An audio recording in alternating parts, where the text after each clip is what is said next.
What is your name and what office are you running for? Yeah, my name is Giselle General and I'm running for Ward SEE-PEE-WIN-EE-WOK, which is Edmonton West. For people who sometimes get confused where it is, I tell them it's from the zoo to the mall to the Costco, all the way south before reaching Windermere. And why are you running? Well, I wanted a city that works for all Edmontonians, where the local programs and services and infrastructure that we rely on, no matter where you live, whether it's Parkview to Edgemont, that it is something that you can rely on when you live your everyday lives. And at the same time, I want us to have an elected representative who is accessible, accountable, and that you can actually contact and will be there for you every step of the way. What is your most recent job? My most recent job, it's a few things. So my full-time job is the communications role with the government of Alberta. I also got grants to produce my first documentary about the Filipino community in Edmonton, and I got a contract for a memoir talking about my adventurous childhood story in the Philippines before coming to Canada. If you get elected, what is your first priority to fix? The first priority that I know I can fix as an individual city councillor is the communications and engagement process of the office. I want to make sure that all constituents will have a reliable calendar, a response time that they can count on, that I will attend their events, whether it's community league events, AGMs, on other town hall meetings, social media presence, and newsletters. I want them to know that I am there to regularly give them updates of the information they want to know about council. How do you plan to balance fiscal responsibility?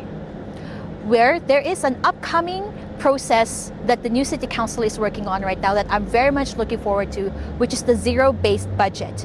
A lot of people, they want to have lower spending, and there's also a lot of people that actually just wanted to clearly understand where the money is being spent. And that's the process that I want to go through first.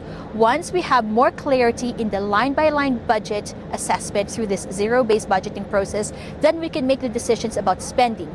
And as an aside though, I know that this process, it is a bit different as far as the police budget. I personally would want to be the council member at the Edmonton Police Commission to understand the line-by-line budget of the police budget and make an impact there also. There's a lot of construction and long timelines that are frustrating Edmontonians. What would you do if elected with planning and projects for the city?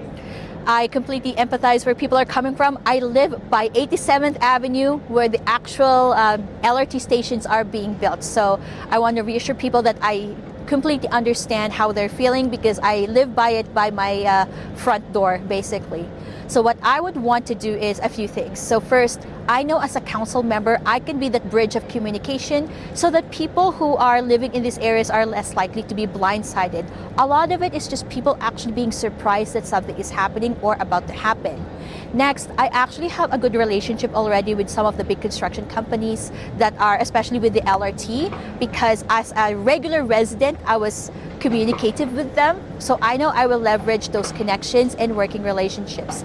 And finally, I know there should be a better process with the city planners and the engineers with all of these projects that are important but kind of overlap. Neighborhood renewal, LRT, the bike plan, everything in between. I will do my best to make sure coordination and communication for projects that are close to each other, not always overlapping with each other in terms of location, that is still better coordinated. How do you plan to make Edmonton safer? There's a few things that the city is already doing, and I really appreciate it. So part of it is spreading awareness, like the peace officers at LRT stations that are decided on and implemented this summer. And I see it a lot as a transit user. People are just not aware of that. So telling people what is happening is really helpful.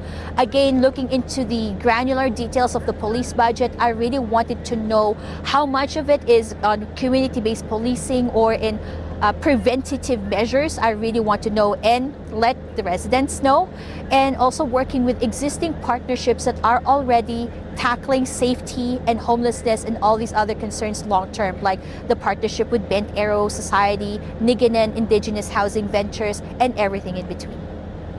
Where do you stand on infills and what is the path forward? I think we do need to have some densification in the more mature neighborhoods of the city, because I live in a mature neighborhood. I have so much convenient, accessible amenities around me. More of the new Edmontonians moving here, they deserve that chance too. And also, sprawl is very expensive, with more roads to have to service and more people that have to travel far distances to access Edmonton amenities. That being said, I know there are examples of really beautifully done infills already that I have seen while door knocking. We just need to do more of those, whether it's architectural limitations in terms of size, design, protecting the green spaces and mature trees, and making sure that construction companies behave more responsibly than they currently are. What is your vision for Edmonton? My vision for Edmonton is a city where all Edmontonians from all walks of life feel comfortable and empowered to live their beautiful lives over here.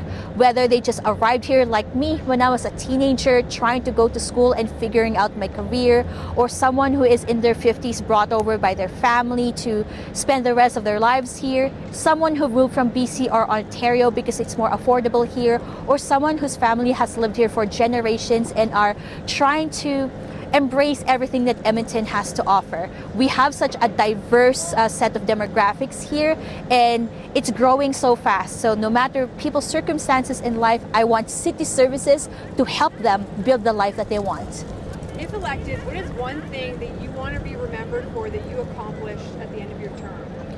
Well, I want Edmontonians to remember me for the things I already am doing. I am an accessible, available, always present community servant in all of my volunteer endeavors, whether it is the Filipino community with the media projects I have done, the community leagues with the transit advisory board, and everything in between.